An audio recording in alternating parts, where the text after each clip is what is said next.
Now तो start करते हैं आज का lectures. This is the first lectures of the chapter number 11, work, power and energy.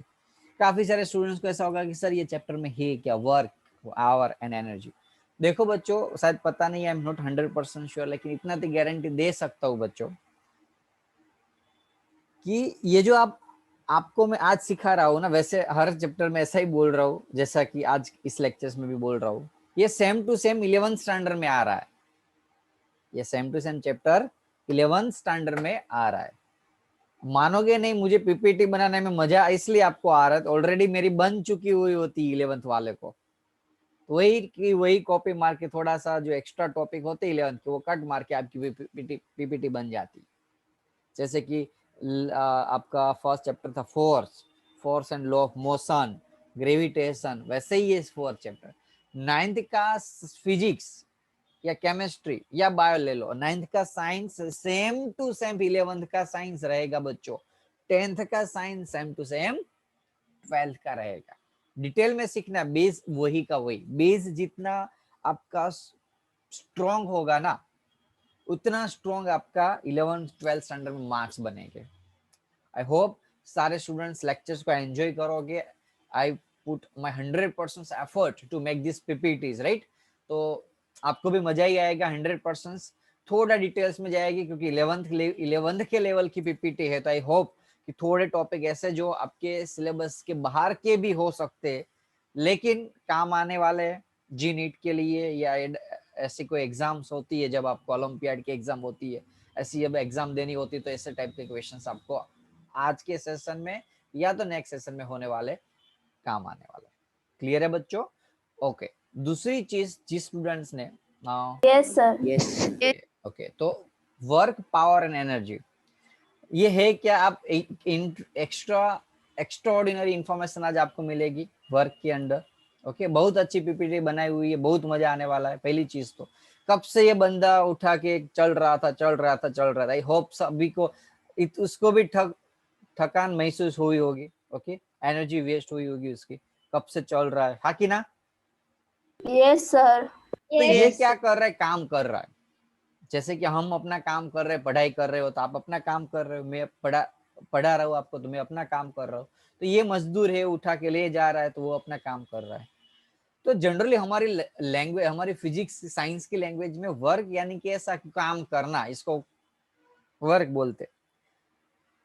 हमारी लैंग्वेज में, not in scientific language, scientific language में वर्क की डेफिनेशन कुछ अलग होती है। जैसे कि मैं अभी पढ़ा रहा हूं तो मैं काम कर रहा हूं, तो हमारी लैंग्वेज में ये वर्क हुआ। लेकिन साइंस ऐसा नहीं बोलता कि आप काम कर रहे हो। साइंस ये बोलता है जब तक आप डिस्प्लेसमेंट नहीं होगे। जैसे कि 2-3 एग्जांपल ले लेते, बाद में उसका डिस्कशन कर लेते कि जैसे का man sitting on a computer working 12 hours per day. जैसे कि काफी सारे पेरेंट्स को भी ऐसा लग रहा होता है कि ऑनलाइन चला रहा है, सर क्या आपको क्या टेंशन, बैठे बैठे पढ़ाना है। लेकिन लिटरली आप मानोगे नहीं, ऑनलाइन पढ़ाने में जो हमारा एफर्ट लगता है ना, वो डबल या 3 गुना लगता है कंपेयर टू लाइव सेशन जो क्लास वर्क ले रहे हैं। शायद आपको भी ये फील होता होगा, ऑनलाइन पढ़ते टाइम अपना एफर्ट ज्यादा लगाना पड़ता है, ब्रेन के अंदर ज्यादा लोड होता होगा, ऐसा फील हो रहा होगा, हाँ कि ना? Yes sir. क्लास के अंदर 2 घंटे पढ़ाऊंगा ना, तो आप 1 मिनट भी बोर नहीं होगे। लेकिन मैं 2 घंटे अभी ऑनलाइन नहीं पढ़ा सकता, आप भी बोर हो जाओगे, मैं भी बोर हो जाऊंगे, हाँ कि ना? बोर का मीनिंग क्या? एनर्जी वेस्ट हो गई, एनर्जी खत्म हो गई। तो बच्चों, वो वर्क जो हम बैठे बैठे कर रहे हैं वो दिखता नहीं है। क्यों? क्योंकि साइंस की लैंग्वेज में इसको वर्क नहीं बोलते। ओके, जैसे कि 2 एग्जांपल अभी मैंने बताया कि एक बंदा जो है कंप्यूटर पे 12 घंटे एक दिन में काम कर रहा है बैठे। एक बंदा है हेवी लोड अपने हेड पे रख के खड़ा है सन के अंदर से 1-2 घंटे के लिए। लेकिन साइंस उसको वर्क नहीं बोलता। Can you say that they are doing a work? Yes और नो? Give your answer. क्या उसको हम काम करना बोलते? हम तो बोलते हैं ना, हम तो बोलते हैं हाँ ये काम कर रहा है, लेकिन साइंस नहीं बोलता है। साइंस स्पेशली फिजिक्स जो है वो नहीं बोलता कि वो काम कर रहा है। क्लियर है? Yes sir. क्लियर है? सो यहाँ लिखा है you, but can you say they are doing work in the term of physics? No no no no, इसको काम नहीं बोलते। तो बोले कि सर काम किसको बोलते? काम उसको बोलते हैं जिसके अंदर डिस्प्लेसमेंट हो। क्या हो? डिस्प्लेसमेंट। जब जब एक बेंचेस है, उस बेंचेस को आप धक्का लगा रहे हो, यदि वो बेंचेस हिलती नहीं है, डेट मीन्स आपने काम किया नहीं है, बाकी ना। और यदि बेंचेस हिल रही है तो आपने काम किया है। क्यों? क्योंकि मुझे कहां से पता चलेगा वो आपने काम किया? तो बेंचेस हिली, डिस्प्लेसमेंट हुआ, तो वर्क हुआ। यदि डिस्प्लेसमेंट हुआ ही नहीं, आपने फोर्स लगाया लेकिन वो फोर्स उस बेंचेस को हिलाने में यूज नहीं हुआ, वेस्ट हो रहा है, तो काम नहीं हुआ। एक मजदूर जब 3-4 ब्रिक्स लेके पहले माल पे गया और वही ब्रिक्स वापस वही लेके नीचे आ गया, साथ में लेके आया, तो क्या काम हुआ? नहीं हुआ, क्योंकि वो नो ब्रिक्स सर। क्योंकि वो ब्रिक्स को ऊपर ले जाके उसको वहां रख के खाली हाथ आना था रिटर्न, वो वही ब्रिक्स लेके वापस आ गया, तो काम हुआ ही नहीं ना। भले उसने वर्क किया, एनर्जी उसकी गई, लेकिन आउटपुट नहीं मिला। क्लियर है? आई थिंक अब क्लियर हो गया यस होगा। Sir. Yes, sir. Okay, so what is work according to physics? So physics की language में work is said to be done by a force when a body undergoes a displacement parallel to the line of action of force. अभी आपको ये word थोड़ा complicated लगेगा, 11th का word है, इसलिए इसको आप हटा दो, जरूरत नहीं है। ठीक है, यहाँ से हटा दो, यहाँ स्टॉप। एक बार रीड करो सारे student. Work is to be done by a force when a body undergoes displacement. Okay? Yes sir. तो फिजिक्स की लैंग्वेज में ये बंदा काम नहीं कर रहा है, लेकिन ये बंदा काम कर रहा है। ऐसा ही हुआ ना? हाँ कि ना? Yes sir. Yes, sir. तो डिस्प्लेसमेंट चाहिए वर्क के अंदर, तो वर्क की एग्जैक्ट डेफिनेशन ये बनेगी, when a body undergo displacement parallel to line of action of force और parallel to one of the component. अभी पता है मुझे ये टफ लगेगी डिस्प्लेसमेंट की डेफिनेशन आपको, सो डोंट वरी, क्योंकि 11th की डेफिनेशन है। आपको जब एग्जाम में लिखनी होती है डेफिनेशन वर्क की, तो ऐसा लिख सकते हो, work is to be done when the force applied on the body and it undergoes displacement under the applied force. Clear है? Yes sir. श्योर? आपको दो से 3 दिन में आपको फिजिक्स का पैम्पलेट मिल जाएगा, न्यू पैम्पलेट, जिसके अंदर ये सारी थियरिकल टर्म होगी, क्वेश्चन आंसर का पैम्पलेट नहीं जो हमने दिया हुआ है। न्यू जो हमारा पैम्पलेट है वो आपको 2 दिन में मिल जाएगा, उसमें से आप लर्न कर सकते हो। टेम्पररी बेसिस के लिए मैं आपको ये पीडीएफ फाइल भेज दूंगा, लेकिन आपको लर्न उसमें से करना है। पीडीएफ फाइल जो मैं आपको भेजूंगा पैम्पलेट्स की, उसमें से। क्लियर? चलो, तो वर्क की डेफिनेशन यानी कि जब आप कोई चीज के ऊपर फोर्स लगा रहे हो, ये आपको दिख रहा है, उससे लेना देना नहीं हो, ये छोड़ दो, क्योंकि यहाँ आपका लेवल नहीं इतना समझना। जब आप कोई चीज के ऊपर फोर्स लगा रहे हो, ये आपने फोर्स लगाया, और यदि ऑब्जेक्ट डिस्प्लेसमेंट हुआ, तो इस ऑब्जेक्ट के ऊपर वर्क हुआ। Work is to be done when a body undergo displacement under the force, okay, under the force applied is called the work. Work यानी कि फोर्स इनटू डिस्प्लेसमेंट। कोई बोल सकता है इसका यूनिट क्या होगा? वर्क का unit force into displacement. Force का यूनिट पता है किसी को? हेलो? फोर्स का यूनिट? Yes sir. यूनिट पूछ रहा हूँ यार, फॉर्मूला नहीं पूछ रहा हूँ। कितना नहीं पता चलता यूनिट क्या है, फॉर्मूला क्या है? Newton. Newton sir. फोर्स का यूनिट है न्यूटन। एस डिस्प्लेसमेंट का unit? Meter per second square. अरे नाथ, डिस्प्लेसमेंट,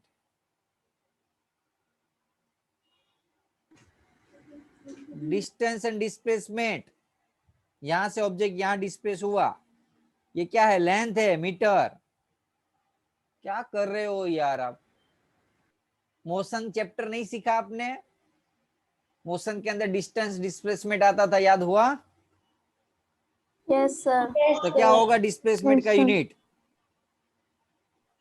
मीटर मीटर मीटर यार, डिस्टेंस का मीटर। होता है वो। हाँ, क्यों इससे कर रहे हो यार, भूल गए सारी चीज दिवाली में। चलो मीटर, तो न्यूटन इंटू मीटर, ये उसका यूनिट हुआ। ये तो रेगुलर यूनिट हुआ, लेकिन उसका ऐसा यूनिट जब आपको पूछेंगे तो आपको लिखना है जूल। क्या लिखना है? Joule joule, joule. ऐसा यूनिट। और सीजीएस यूनिट होगा उसका आर्ग। वैसे सीजीएस आपको नहीं पूछेंगे, ऐसा ही पूछ सकते एग्जाम में। कोई डाउट? नो सर नो पक्का? सर। No sir. तो वर्क यानी कि फोर्स इंटू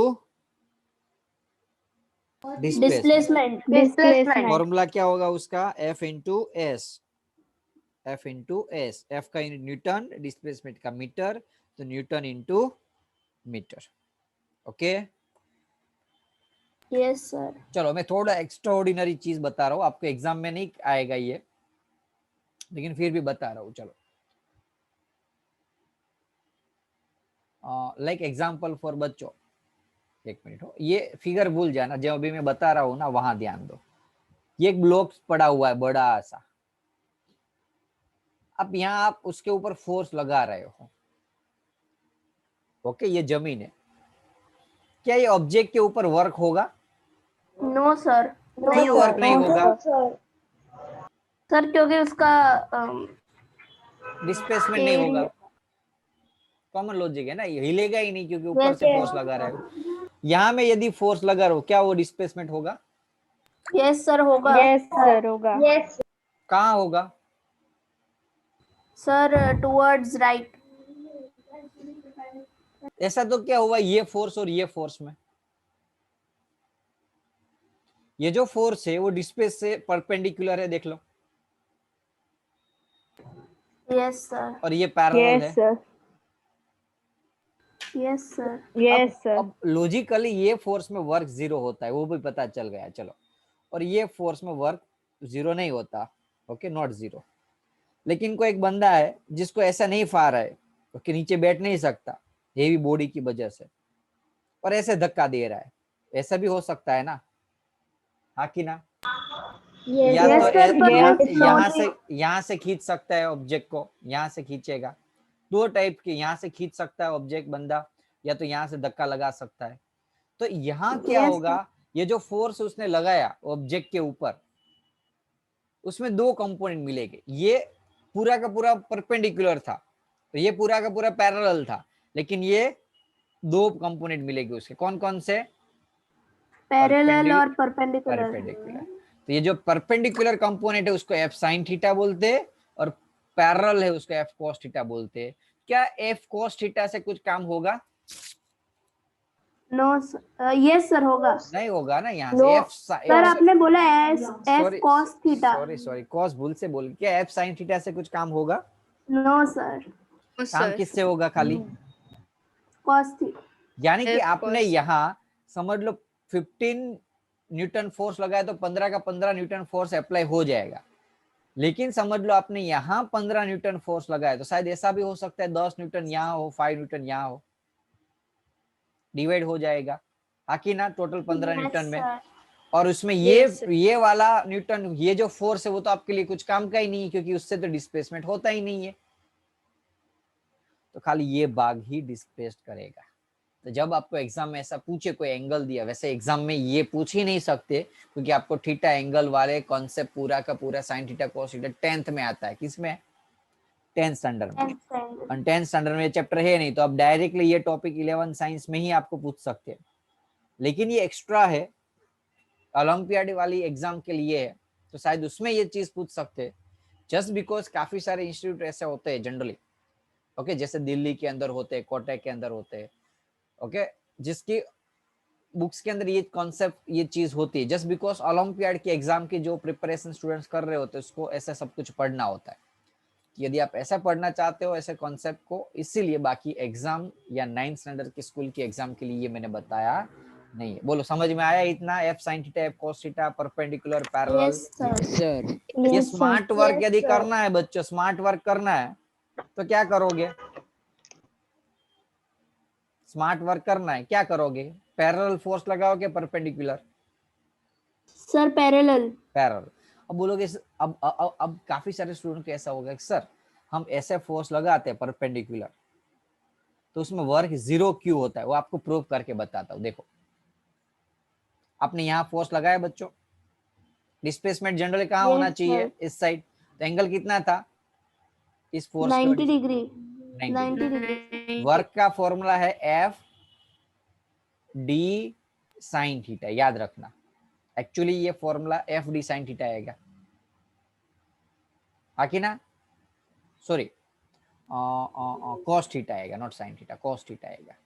क्योंकि एफ, देखो क्यों एफ कॉस थीटा है, क्योंकि एफ कॉस थीटा ही एक्चुअली फोर्स लगता है ना, F Yes, D sir. Cos theta work का एक्चुअल Yes. फॉर, अभी आपको वर्क का फॉर्मूला एफ इंटू डी सीखना है, लेकिन आप 11th में जाओगे तो फोर्स का डॉट प्रोडक्ट होके एफ डी कॉस थीटा आएगा, तब यहाँ ऐसे। तो देखो कॉस एफ डी एंगल कितना था, देख लो परपेंडिकुलर में 90. कॉस 90 की 90 वैल्यू 10th स्टैंडर्ड में आप सीखोगे 0 होती है, कितनी, 0, sir. 0 से साथ मल्टीप्लाई, आंसर क्या हो जाएगा, 0. इसलिए वर्क 0 मिला परपेंडिकुलर में, पता चला, Yes, sir. समझ में Yes, आया sir. वर्क 0 क्यों होता है, वर्क Yes, 0 sir. क्यों होता है Sir. कि एफ डी थीटा 90 होता है, थीटा 90 कॉस 90 की वैल्यू 0 होने की वजह से वर्क 0 होता है।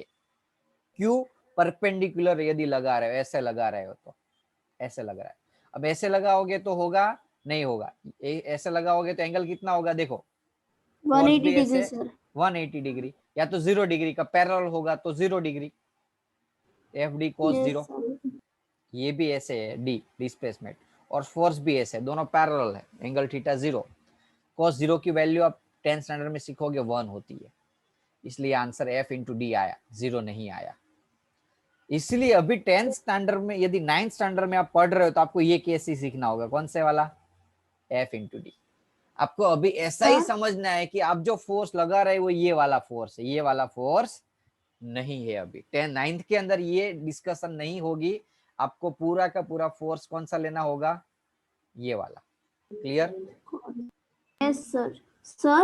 हाँ बोलो, सर आपने कॉस के बाद वो कौन सा सिंबल बनाया, वो क्या है? 0 0 कॉस 0, ओके सर. ये थीटा, एंगल थीटा, ये वाला यस सर. थीटा है, एंगल, एंगल को हम थीटा बोलते हैं। ओके, ये 11th का है ना, अभी मुझे पता, आपको पता नहीं चला होगा, 5% 10% जो भी चला वो काम का ही है आपका। Okay, extra information. चलो देखते हैं कितने स्टूडेंट्स ने आज के यानी कि आगे के सेशन में जो अभी समझा वो कितने स्टूडेंट्स ने जाना है, कोई बता सकता है। यहाँ क्वेश्चन में दिया हुआ है work done in holding 15 kilogram, mass 15 kg दिया हुआ है, इतने टाइम के लिए 15 मिनट के लिए काम कर रहे, वेट कर रहे उठा के, तो वर्क कितना होगा बच्चों कंफ्यूज हो गए। एक केस था, सूटकेस को उठा के वैसे ही वेट करूंगा, वर्क का फॉर्मूला है एफ इंटू डी, यहाँ डिस्प्लेसमेंट हुआ, वेटिंग कर रहा है, waiting, displacement zero. Answer is zero. Sir 0. इतनी टाइम लगा दी। चलो अब मैं फटाफट से जाऊंगा क्योंकि 11th का टॉपिक है, आपकी बुक्स में नहीं है, फिर भी समझा देता हूँ। एक तो पॉजिटिव वर्क होगा, वर्क दो टाइप के होता है। पॉजिटिव यानी कि जिस डायरेक्शन में आपने फोर्स लगाया ऑब्जेक्ट वही डायरेक्शन में चलता है, उसको हम क्या बोलेंगे बच्चों, पॉजिटिव वर्क। जब डिस्प्लेसमेंट और आप जो फोर्स लगा रहे हैं उसके बीच का एंगल या तो 0 या तो 90 के बीच का होगा, 0 और 90 के बीच का होगा, तो उसको हम क्या बोलेंगे, पॉजिटिव वर्क। एक्स्ट्रा इंफॉर्मेशन है, ओके, फिर भी याद रख लेना।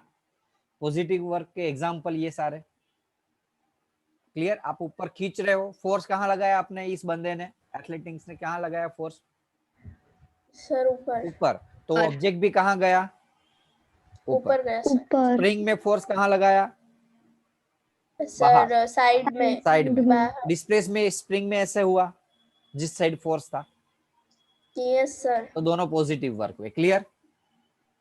Yes sir. अब नेगेटिव वर्क क्या है, जब आप फोर्स ऐसे लगा रहे हो लेकिन ऑब्जेक्ट ऐसे जा रहा है, अब ऐसे बोलोगे सर ऐसा भी हो सकता है, हाँ हो सकता है, क्यों नहीं हो सकता। एग्जांपल देखना है, नेगेटिव Yes. फोर्स, इसमें Yes, आंसर sir. नेगेटिव आता है। एग्जांपल है ये वाले। अरे सर ये तो पॉजिटिव के एग्जांपल थे, हाँ कि ना? Yes, sir. ये Yes, sir. नेगेटिव में कहां से आया? देखो मैंने कब बोला था ये जो फोर्स है ना, पॉजिटिव में लिया था इसका फोर्स, इस बंदे का फोर्स। किसका लिया था? इस जो पर्सन, इस पर्सन ने इसके ऊपर फोर्स लगाया ना, तो Yes, इस sir. पर्सन ने इस ऑब्जेक्ट के ऊपर फोर्स लगाया था, ऑब्जेक्ट Yes, स्पेस भी sir. ऊपर हुआ। अब ये Yes, हवा, sir. अब ये Yes. चीज ये हवा में है डंबल्स, तो इस डंबल्स के ऊपर कोई दूसरा एक फोर्स लगा रहा है। इस पर्सन के अलावा कोई एक चीज ऐसी है जो ऑलवेज इस चीज के ऊपर फोर्स लगाती होगी। कौन सी? कौन सा फोर्स लगता होगा इस पर्सन के अलावा? इस चीज के ऊपर कोई दूसरा फोर्स लगा रहा है। Gravitational. Very good, very good, gravitational force. वो कहाँ लगता है gravitational force? Sir, toward downwards. It's और downwards. डिस्प्लेसमेंट कहाँ हुआ था ऑब्जेक्ट का? ऊपर sir. तो जब Upwards. फोर्स पर्सन ने लगाया तब जो वर्क हुआ वो पॉजिटिव हुआ, लेकिन जब फोर्स हम ग्रेविटेशनल लेते हैं और जो वर्क होता है वो नेगेटिव होता है। Clear? Yes, sir. Yes, sir. एक ही कॉन्सेप्ट, एक ही है, एग्जांपल एक ही है, लेकिन दोनों में अलग अलग फोर्स है। इस पर्सन का फोर्स तो पॉजिटिव वर्क, ग्रेविटेशनल फोर्स तो नेगेटिव वर्क। सिमिलरली यही चीज ऑब्जेक्ट जब चल रहा होता है तो इसमें फ्रिक्शनल फोर्स लगता है, हाँ कि ना? Yes, sir. अब Yes, sir. आप चल कहाँ रहे हो? इस डायरेक्शन में। क्या फ्रिक्शनल फोर्स आपको चलते हुए इस डायरेक्शन में फोर्स लगाता है कि इसके ऑपोजिट में? क्योंकि फ्रिक्शन आपको चलने से रोकता है, चलने से रोकता है, रोकता है यानी कि ऑपोजिट में फोर्स लगाया। तो जो फ्रिक्शनल फोर्स है और डिस्प्लेसमेंट है दोनों ऑपोजिट डायरेक्शन हुए, देख लो।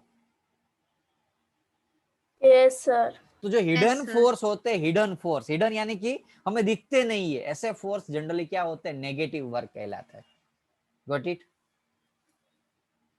Yes, sir. जो फोर्स हम अप्लाई नहीं करते लेकिन कोई दूसरे ऑब्जेक्ट के थ्रू लगता है हमारे ऑब्जेक्ट के ऊपर, तो वो फोर्स जो हमारी डिस्प्लेसमेंट को, हमारे मोशन को अपोज कर रहा है, हमें रोक रहा है उस काम करने से, वो फोर्स सारे नेगेटिव वर्क करते हैं।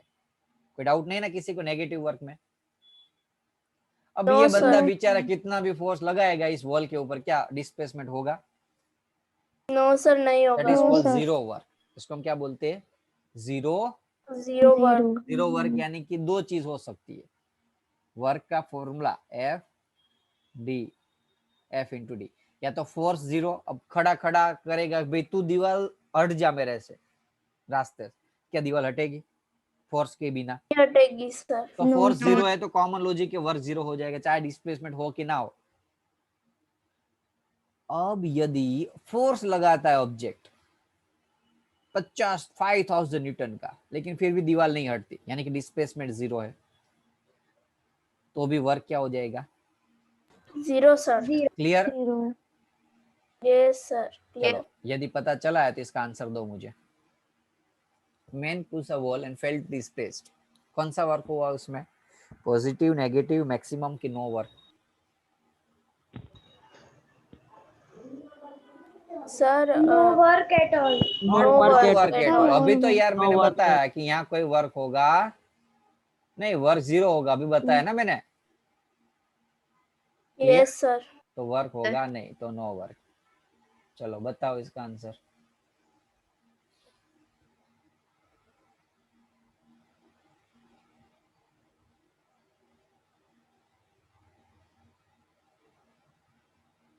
क्वेश्चन समझ में नहीं आया होगा इसे। वो man rowing a boat upstream, upstream यानी कि पता है ना? हेलो सर नहीं पता.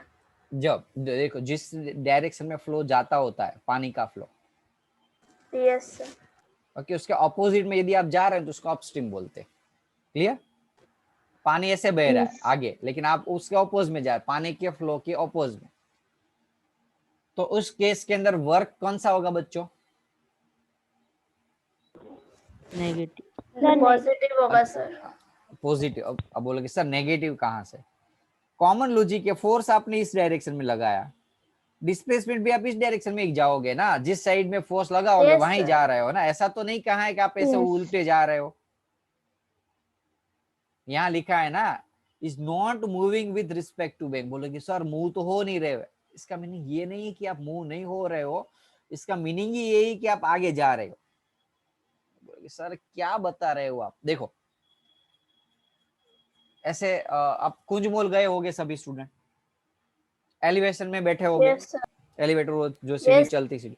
अब आप लॉजिकली देखो, सीढ़ी ऊपर नीचे से ऊपर आ रही है, आप ऊपर से नीचे जा रहे हो, तो क्या होगा,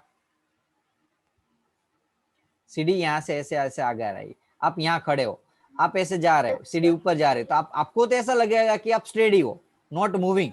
कोई बाहर का Yes, बंदा sir. देखेगा आपको, क्या लगेगा, ये तो बंदा खड़ा है, लेकिन आप फिर भी नीचे जा रहे हो, हाँ कि ना। Yes, sir. समझ में आया। sir. यहाँ नॉट मूविंग लिखा है, इसका मीनिंग ये तो नहीं है ना कि अब जो ऑब्जेक्ट मूव हो ही नहीं रहा है।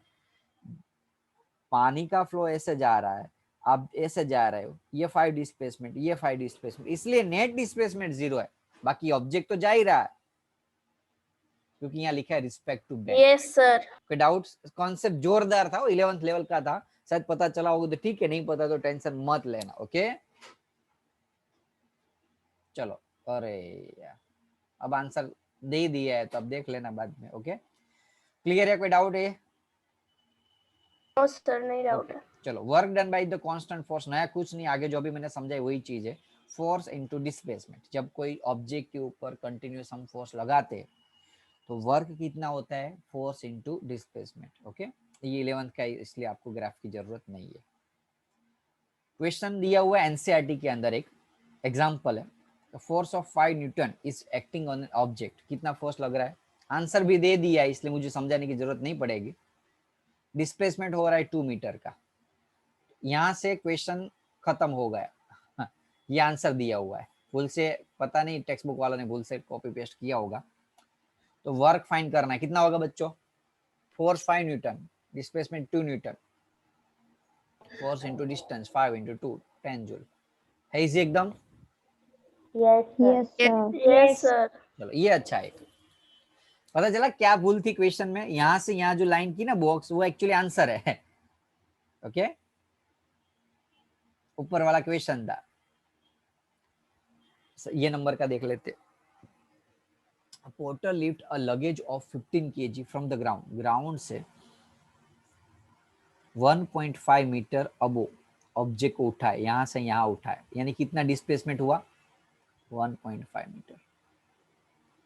कितना किलोग्राम था वेट, मास कितना था, मास कितना था बच्चों लगेज का, 15 kg. 15 kg।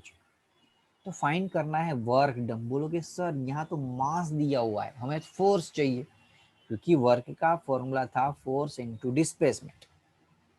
तो फोर्स का फॉर्मूला हो जाएगा, बोलो बच्चों, F equal to ma. M A, मा, याद रखना, एफ फोर्स कौन लगाते हैं हमारे ऊपर, मा, F is equal to M A. अब एक्सेलरेशन कितना होगा, चलो तो बता सकता है, यहाँ ऑब्जेक्ट यहाँ से ऊपर जा रहा है तो उसके ऊपर कौन सा एक्सेलरेशन लगता होगा, Sir, gravitational acceleration. Very good, gravitational acceleration. तो कितना होगा ग्रेविटेशनल एक्सेलरेशन, 9.8। 9.8. तो मास 15 kilogram, acceleration 9.8 kilogram, displacement 1.5 kilogram. समझ लो अभी यार, टेम्पोररी 10 भी ले ले तो आप कर लोगे ना खुद, Yes, sir. कर लेंगे। Yes, sir. Sure. Yes, sir. चलो मैं 10 Yes, sir. 10 ही ले लेता हूँ, तो आंसर भी आपको बता दूं क्या आएगा। 9.8 में मुझे करना पड़ेगा, 225 आंसर आएगा। कोई डाउट नहीं ना किसी को। No, sir. No, चलो एक sir. और क्वेश्चन आपके टेस्ट के लिए देता हूँ, ट्राई करो और आंसर मैसेज करो मुझे। ओके आंसर मुझे मैसेज करना है।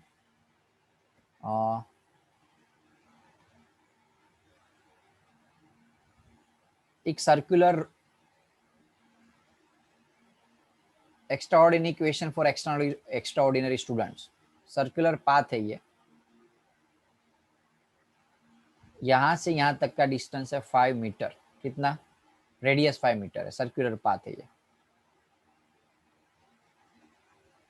ओके एक ऑब्जेक्ट है, एक पूरा का पूरा राउंड घूम के रिटर्न आता है। एक ऑब्जेक्ट 10 किलोग्राम, 50 किलोग्राम उसका खुद का वेट है, बंदे का खुद का, ये जो पर्सन है उसका, और 10 किलोग्राम क्या है, उसके हाथ में कुछ वेट है और घूमते उसको पनिशमेंट मिली है, तो यहां से यहाँ घूमते घूमते घूमते वापस यहाँ आया। तो आपको वर्क कितना होगा ना, वर्क कितना होगा वो फाइंड करके मुझे मैसेज करना है। खाली मैसेज करेंगे, कोई आंसर बोलेगा नहीं, पर्सनली मैसेज चाहिए मुझे।